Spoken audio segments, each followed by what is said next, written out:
Hello, everyone, and welcome to our next awesome presentation for Digital Learning Day in our NCVPS DARE digital applications that revitalize education. Right now, we are going to get started with Don Lurcy, who is going to talk to us about some Google add-ons that will engage students and teachers. Don is the Google guru, so he's going to talk to us about that, and I'm going to turn it on over to Don. Well, I don't know if I am, excuse me, I lost my presentation. I don't know if I'm a Google guru, but I absolutely love all things Google, and I could be the poster child for Google.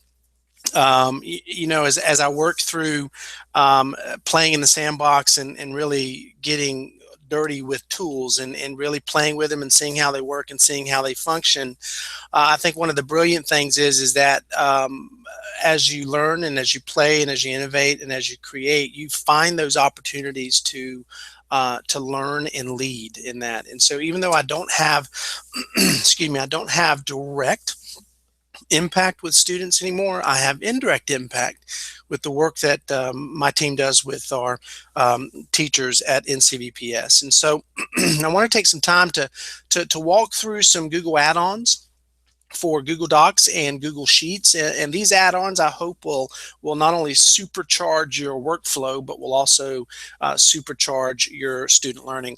I do have the slide deck link for you there if you want to take, for those that are viewing, if you want to take time to follow along with this slide deck presentation. I will also provide the link to this presentation also in the chat underneath this specific presentation event located in Google+.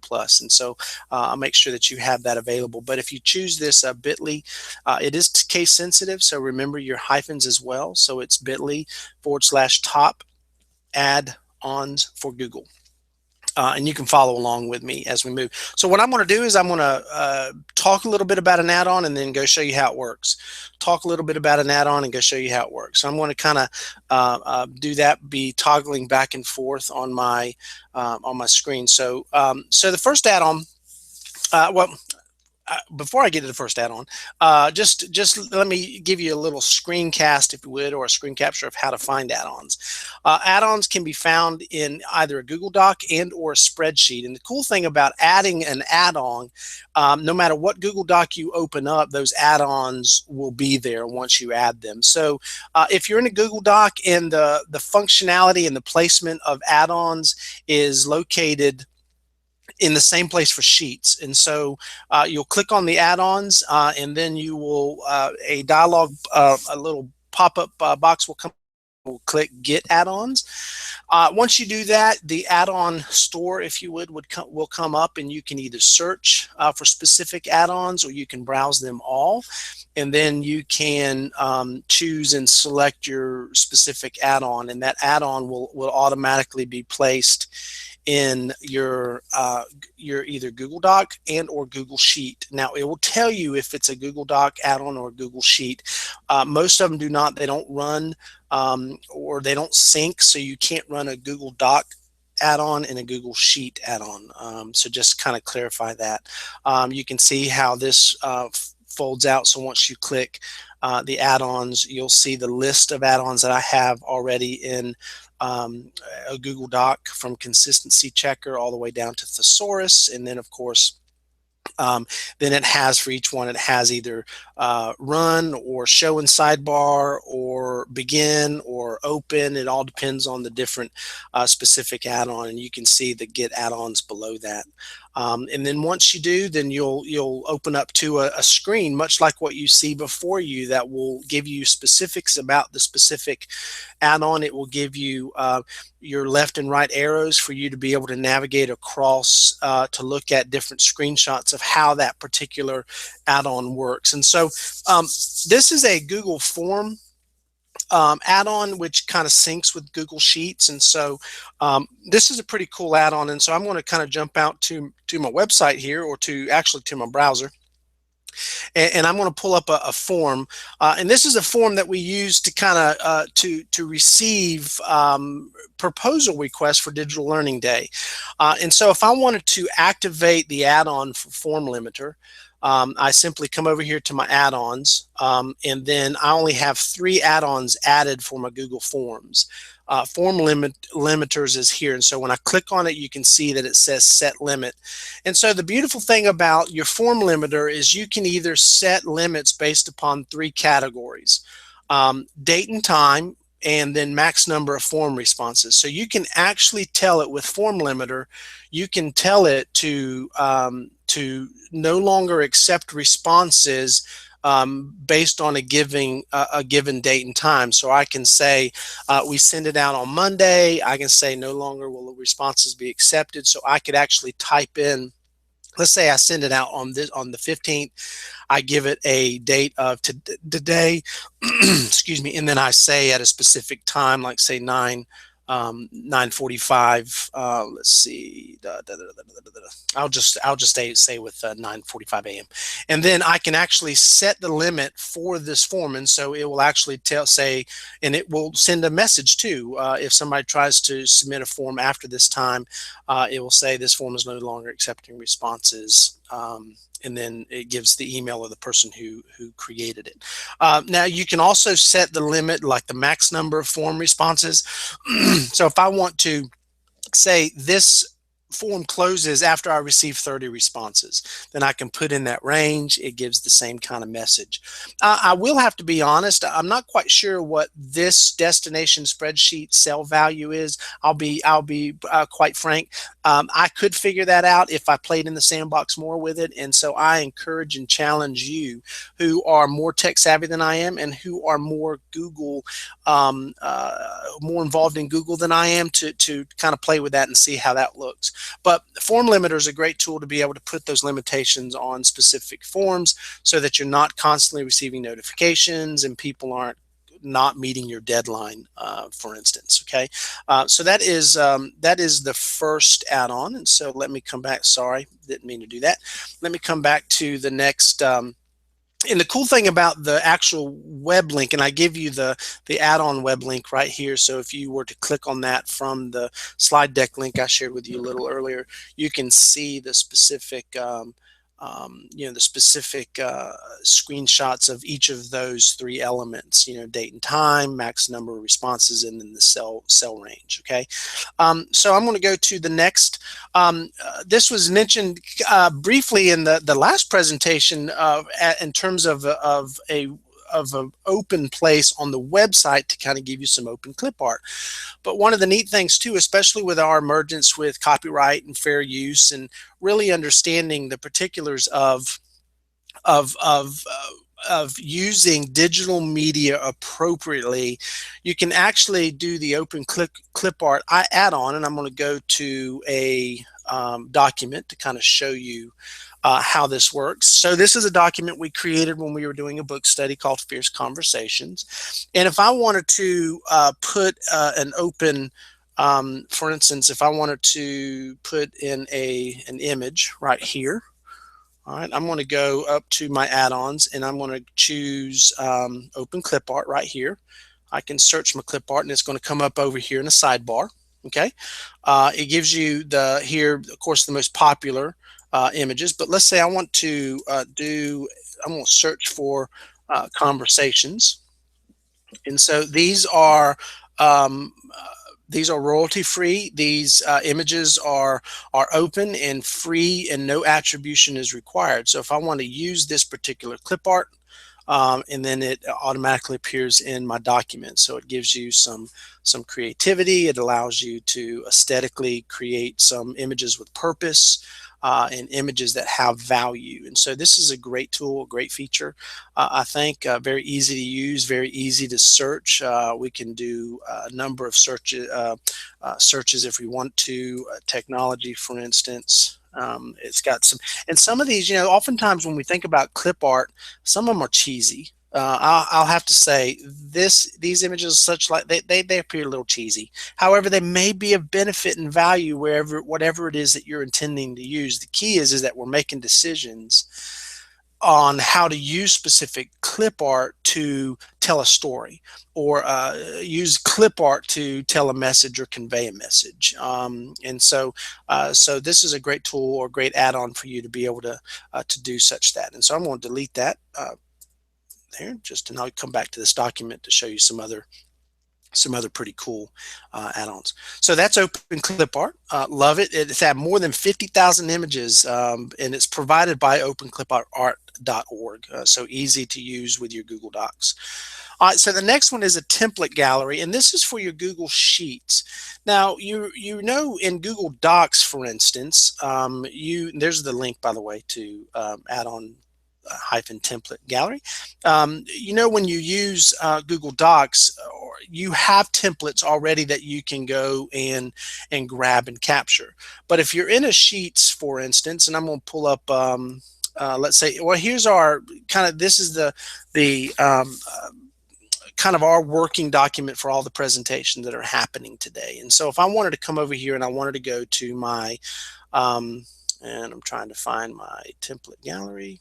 Oh, I must not. Well, let me just show you how to do that. And so I'm going to, I thought I added it or preloaded it, and so it's not here.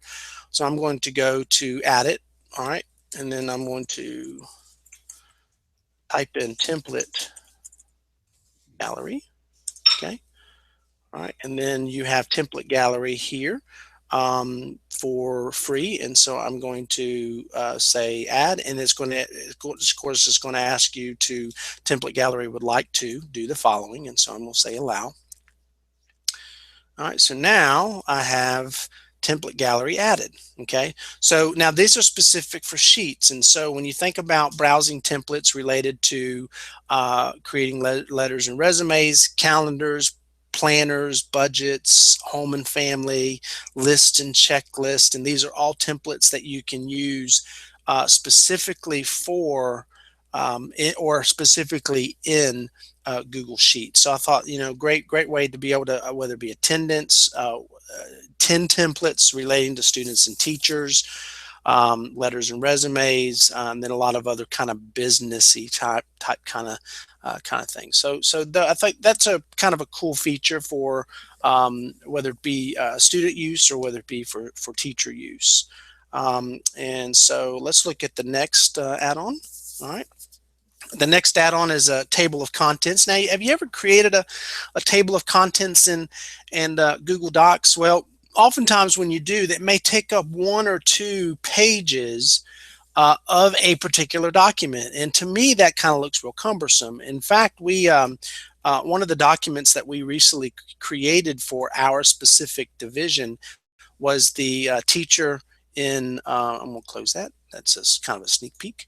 Was our teacher in training and practicum guidebook that we use for all of our training and our leadership. And so, but we used to have 2 pages of bookmarks, and it all preceded the title and all preceded the content. And so Google Docs has an add-on to where you can do your table of contents, and it will show over in the margins in the sidebar, which gives it I think it gives it a cleaner look. And so if I wanted to go to during the practicum, it will take me to that specific bookmark. Now, one of the neat things too is that it allows for, and if you don't currently have a bookmarks or table of contents established, it will help you create those for you. And so this just kind of gives a nice cleaner look. I check always open for this document. So if any of my TNT instructional leaders come to this document, or my other professional learning coordinators come to this document, the table of contents will automatically open for them as well. So I think that that's a pretty cool feature for that. So that's the table of contents. That's the table of contents add-on. Okay. And so let's go to the next one. Many of you probably have used this, so and many of you probably could be teaching and sharing your use of EasyBib Bibliography Creator. As a former English guy, former English teacher, I wish we had this kind of tool back then. We did have Citation Machine, but this is a great. Not only does it have a web-enabled presence. I mean, you can go to EasyBib on the web, but it also has a Google Chrome extension that you can use in your Google Chrome, but it also has a Google Doc add-on in. So let me just show you, using the same document. We'll close my table of contents, but let's say that I wanted to go to my EasyBib Bibliography Creator. Let's say this was a research paper, or this was an argumentation, or some kind of persuasive work, or something informational even, where a student had to cite their sources correctly. You could simply, like for instance, I did earlier when I was doing one of my Google Chrome ideas, or one of my Google Chrome extension presentations. We were looking at the best Google Chrome extensions and apps, but I found this really cool. Let's say that I was pulling in some Google Drive add-ons, and I was using another search, and so I actually searched for a website for Cool Cat Teacher, and this specific information came up, and so I could simply add this bibliography to the document, so that it appears, and I'm assuming that it will appear down here as a works cited page. Now, of course, this is not on add-ons, but just to kind of show you how that works. So it appears naturally where it would be placed according to MLA standards. So this is a pretty cool feature in this way, but it also uses not only MLA, but you can also change the various styles, APA, Chicago, and then a plethora of other styles that I am not even familiar with. So I'm familiar with these three right here, but it can do those multiple searches. So if I wanted to have a specific URL, for instance, let's say that I wanted to do Pixabay. Great. This is not part of my presentation in terms of promoting this, but a great source for open images. But let's say that I wanted to use this, and I wanted to search this URL, and so I'm going to put it in, and I'm going to search, and then we're going to tell it MLA. And oops, that did not work. Let's do it this way. Let's see what happens. And again, it always is a matter of when you're presenting live, will it in fact do what you ask it to do? And it's you can do one or two things. You can select this here, and then it gives you the specific website, free images, Pixabay, and then it gives the website name, and then the date in which I accessed it. So that's a pretty cool feature. So EasyBib, great way to search. You can search titles of books, keywords.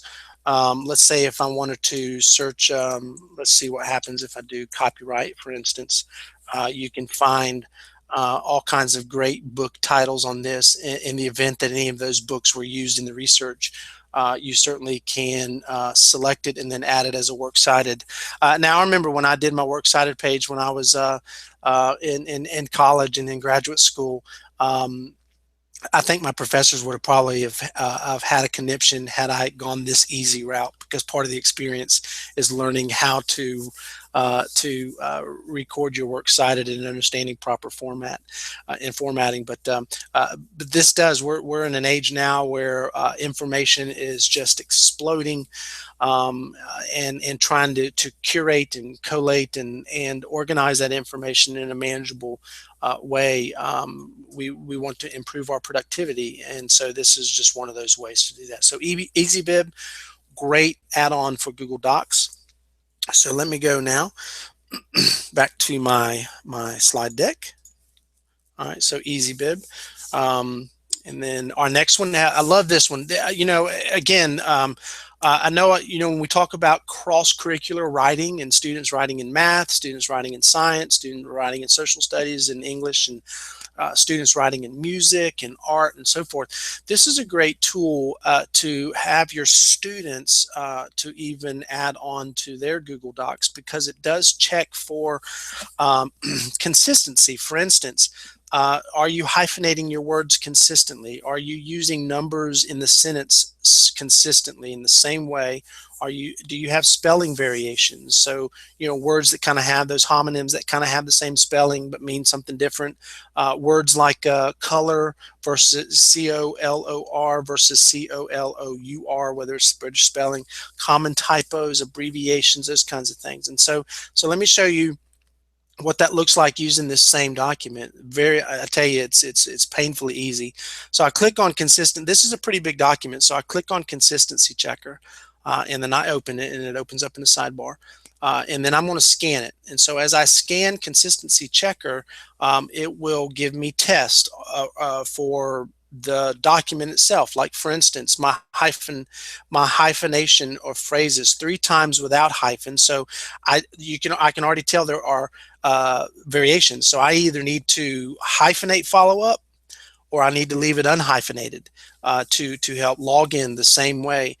Teacher and training. So you can see how it tells you the number of times. So that would give me a way to go in and review the document to look for those specific changes. Now, the one thing I do know is it will not correct it for you. It just gives you the scan for you to then go back and do the work. All right, so next, same thing, hyphenated words, log in hyphenated, log in with no hyphen. Spelling variations, toward versus towards, one time, towards one time. Got to keep consistent there. Numbers, I love this. I'm real bad in my own writing, knowing when to use a number, when to use, whether it's single digit to multiple digits, when to spell them out, when to do the numbers. So you can see here spelled out 14 times. So and what that means is that it either indicates that I've got the number 3 rather than THREE, or 1 as opposed to ONE, that kind of thing. So it helps with some of that consistency. Contractions, oh my goodness, we talk about special informal writing. Contractions in formal writing now need to be avoided, and so look at the number of times it's haven't, and so forth. So that gives some interesting data there in terms of. Oh, I'm sorry, my synchron don't care about that right now. All right, so and then compound words. Hey, I got to pass a test that passed. I don't have any compound problems, and so that's awesome. And then you can see abbreviations. Live 23 times. Look at the capitalize it live. See, there's just some inconsistencies, so we got to work on this document. So maybe I shouldn't have showed this document. But no, in all seriousness though, this was a great thing to show. You didn't want to see everything passed, but this does show you what that looks like. And so then I can go back and search for those using the search feature in Google Docs. So anyway, great tool. Find such value add in this consistency checker add-on. So let's go to the next add-on. All right, change case. I found this. I thought, some of these add-ons you're thinking, wow, is that all that does? But in the grander scheme of things, you look at these add-ons to save in time. You look at these add-ons to help revise and develop, and to help create. Now, there's one add-on I did not share with you, but I passed it on with my daughter yesterday because she loves to write, and she writes manuscripts, and she has manuscripts for some books she writes. And so there's a great add-on for her. If you search for notes, for instance, the notes will come up, and it will allow her in a sidebar to take all of her manuscript notes, all of her changes and ideas, all of her, plot lines, characters, things like that she doesn't want to appear in the book, but she can do that in the margins. And so there's a lot of great add-ons that can help increase student production in terms of them producing their own work.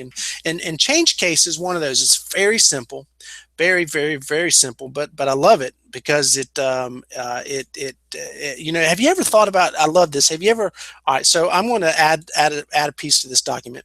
Have you ever noticed that when people write in all caps, or you have something that is in all caps, and you want it to be changed to lowercase? Well, the only way to do that is if you rewrite it. And so I'm going to write in uppercase this, I'm sorry.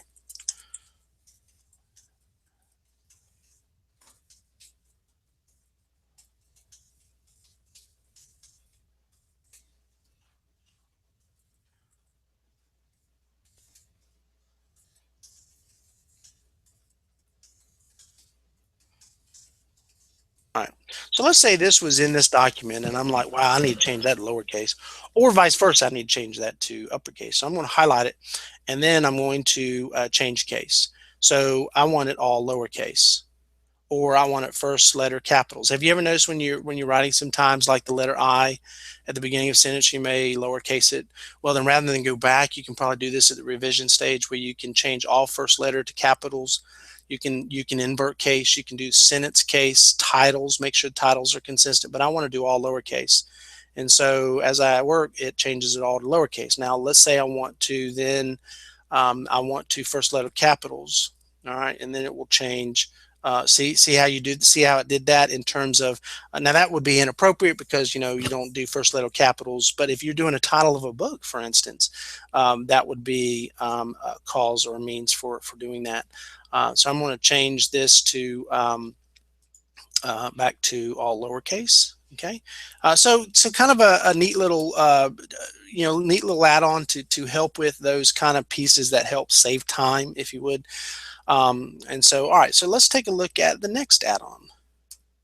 All right, now this, I don't have this to show you because I don't have any live student data, and I wouldn't be able to show that to you because of FERPA issues.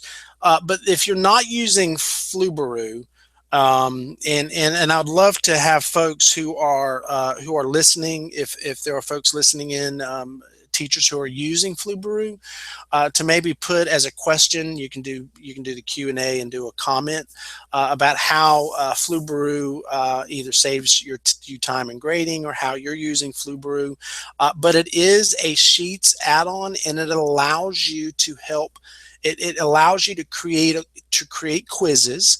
But it self-grades the quizzes, and so you have, when you create your quiz material, you create the specific point value for each question, and then you set up the parameters for you to be able to have Flubaroo automatically grade your work. And so you would, so in terms of launching, I don't want to do that one. In terms of launching Flubaroo itself, you would have Flubaroo listed in your specific archives here, and I mean your add-ons, excuse me, and then you would launch it, and then it would do the work for you. And so, so I'm hoping there are some folks in our, at least those that are viewing, who have used Flubaroo before and can give testament to its value. Hey, Don. Yep. No, go ahead. Yeah, I was just going to tell you that Joni says that she says, I use Flubaroo in my face-to-face all the time and love it.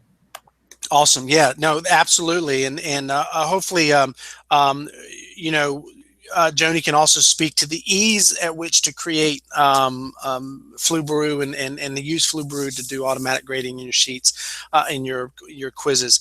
Again, if I was in the classroom today, I would, oh my gosh, I would eat this add-on up, because it does create and saves time for teacher productivity, but it also allows for and it also gives you the ability to email results to your students, and so that's a pretty cool feature as well for Flubaroo. So let me go to the next one. This is absolutely the coolest add-on I've seen. So have you ever, in a Sheets, you've got you have some inconsistencies with how names are presented. You'll create a column that says names, and then you'll have both first name and last name, and you can't alphabetize by last name because what's listed is the first name. And so when you alphabetize, it alphabetizes by the first name, and then you just say, well, I really need to have both first and last name. Well, rather than creating those two columns and typing, and I've done this before until I discovered this add-on, especially when we have tons of, when we do our CEU process at NCVPS, we'll have, we try to keep the same naming conventions, but sometimes we'll have older documents that just have the name and it's first and last name in the same cell. And so we have to, especially if we're issuing certificates that may include both first and last names. So I created this sheet. All the Star Wars fans out there, hopefully you'll get excited about this. So I've got this sheet created. I got 4 people: Luke Skywalker, Leia Organa, Anakin Skywalker, and R2-D2. Okay, so I've got their email address over here in column B. All right, And then I've got the professional learning experience. Just thought I think it's pretty interesting what Anakin had to take, how to not be tempted to the dark side. That's his PL. And then R2D2 had to take his professional learning on how to be friends with other droids like BB-8. Okay, so we've got these these, and this is going to come into play when I show you another add-on at the very end of my time together today. But I want to split these names, right? Because I want their certificate to appear with both first name and last name, right? I mean, I could leave it like this, but I need it to have so I can alphabetize. If you're keeping student records, great thing. Rather than typing all the names, maybe you got a form and they just do their first name, and you need to split it for obvious reasons. So I'm going to show you how simple this is. I'm going to click on, I'm going to highlight the first column here that says names, and then I'm going to go to split names, and then here we go. Are you ready to be amazed? I was amazed when I first found this, and it's so simple, but it helps in such a valued way. And so therefore the names are split. They created the headers for me, and then I can delete this column over here and just use what would then become my column A and B. So I thought that's a pretty cool tool. Okay. And that's called split names. And so I'm going to delete that just because of something I'm going to show you a little bit later on. So split names, love it, simple. I mean, you can look at the graphic here, all of these names and trying to put them in the right form and whatnot. You can add middle initials. You can add columns for salutations like Mr., Mrs., Doctor, suffixes and so forth. So anyway, great add-on, split names. Okay. All right. So here's a pretty cool feature. Now I know at NCVPS we use various tools, Blackboard Instant Messenger. We use Blackboard Collaborate. We use Google Hangout. But here's a great tool to create conferences on a document. It's called Uber Conference. And this is a way for you to be able to invite by phone. You can send a phone number plus a PIN, or you can invite them to their email, and then they can plug in to your conference session. So if I wanted to create a conference, an Uber conference on this particular document again, I would simply go to my Uber conference. And then of course it also has a web enabled platform as well. And so I've created an account, a free account. There is a premium version of Uber Conference, as most of the Chrome extensions, apps, and add-ons may have a premium version, but this will always be my my phone number and my PIN number that I can share to that. I can send that out to folks. They can call into this number, and we could have a collaborative experience on this particular document. I can invite people by email and or phone number to this, and it would work much like what we're doing right now in a Google Hangout, but it gives you a little closed space here to be able to communicate and collaborate on a specific document.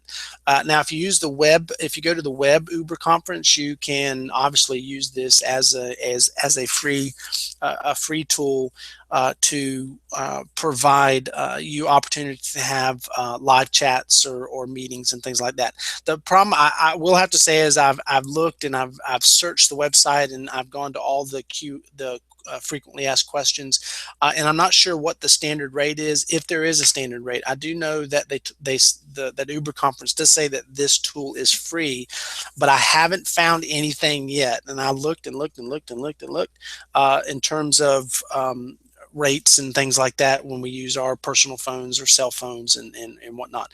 But nonetheless, it is a great tool for you to be able to collaborate and even vet as you establish this as a tool for, this might be a tool that you use with your students. And if you follow the specific guidelines that we have for Web 2.0 tools, you might find that this tool is acceptable if it meets those particular guidelines.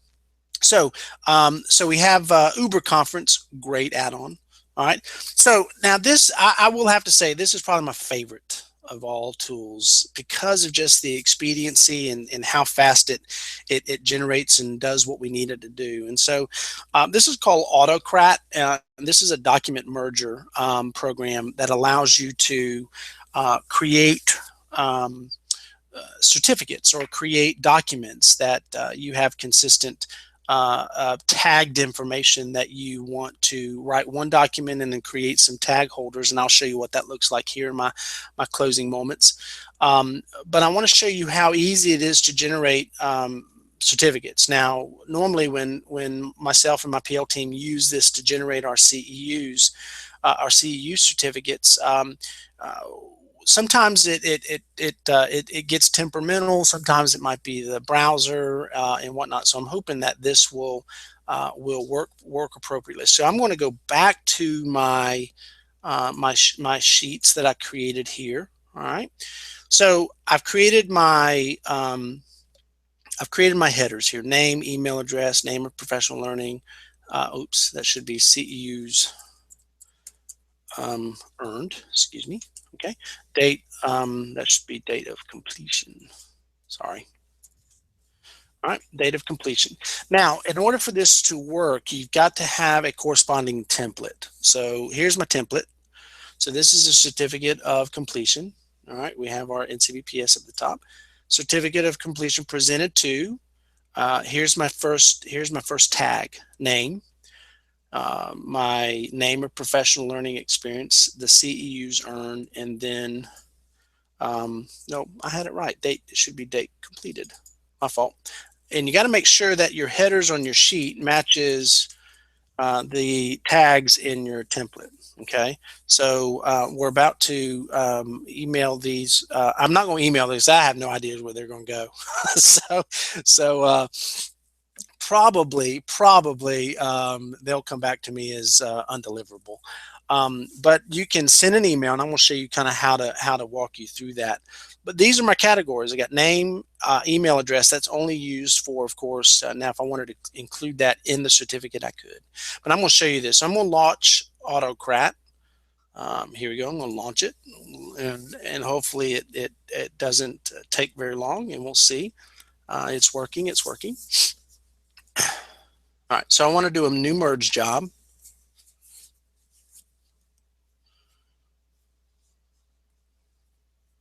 All right, so I'm going to choose a template from my drive, and so it's going to open up. I know exactly where I want to grab the template from, so I'm going to go to Certificate Templates. Here's my template. You can see all Star Wars, so Yoda is their badge. So I'm going to click on it.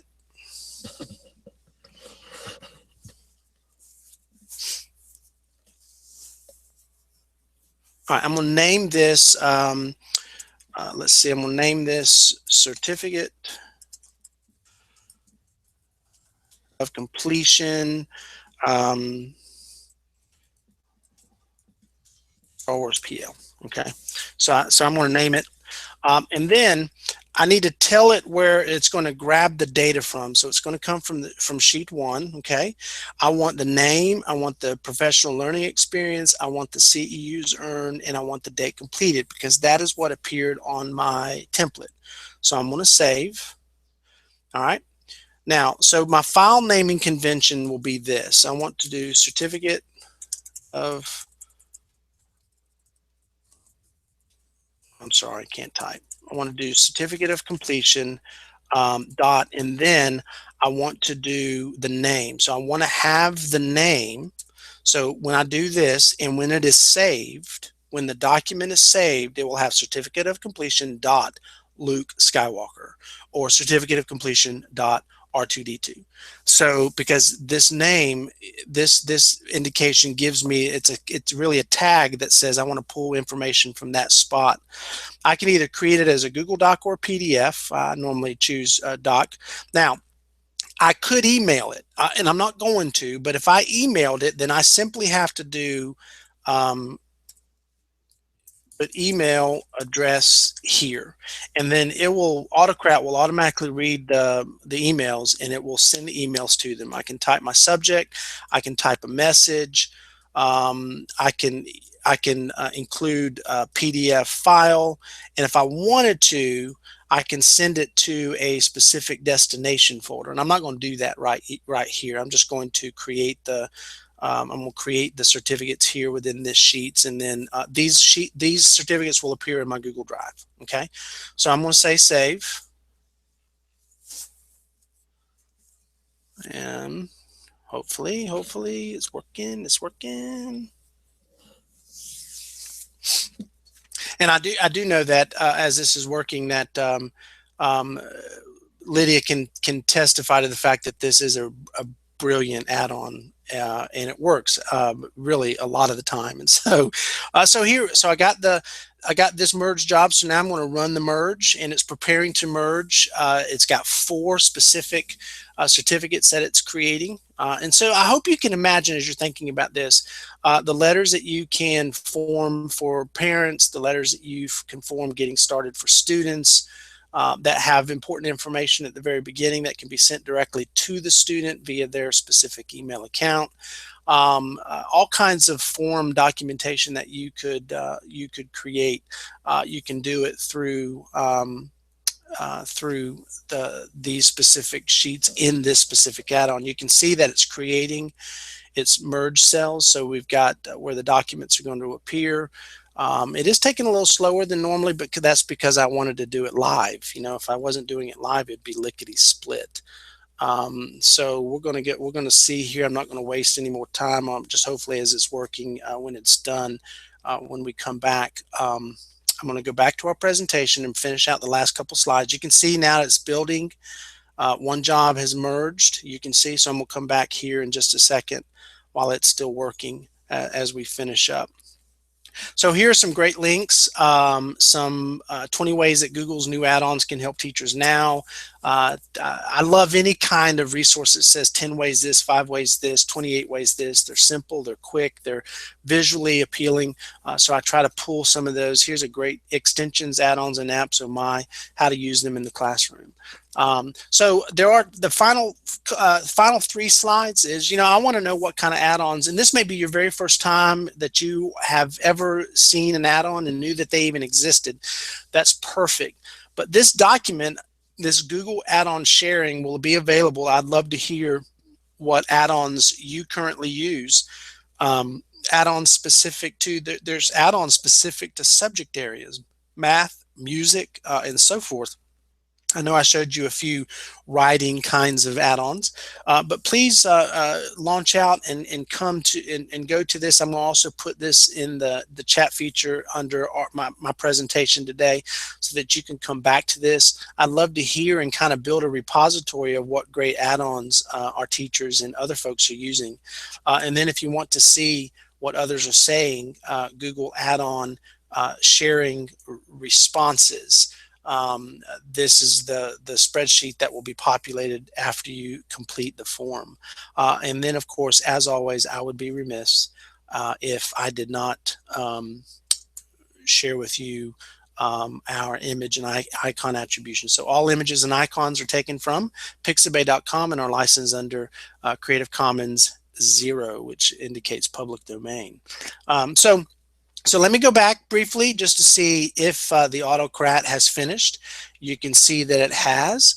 So we are done. And so you can see these certificates here. I'm going to click on Luke Skywalker and let's just see what it looks like. So when it's done, you can see certificate presented to Luke Skywalker, Jedi Knight PL for 4 CEUs on February 23rd, 1983. I'm hoping everybody caught the date reference because that's when he officially became a Jedi. And then anyway, you can see that, and I can pull up the great thing about this too is it gives some archivable feature too. So if there's a letter, like I've gotten several emails of folks that said I didn't receive X information, then I'll go pull up the sheet that their merged document appears. I can tell them when it was created, when it was merged, and when the email was sent if I chose to send that option, right? So you can see that. I'm hoping I may have sent those emails by mistake. But anyway, we are up on time, and I appreciate your attention today. I hope you found out of the various add-ons that I share with you, both for docs and sheets. I hope that you found something that you can use today. So with that, I'm going to turn it back over to Lydia.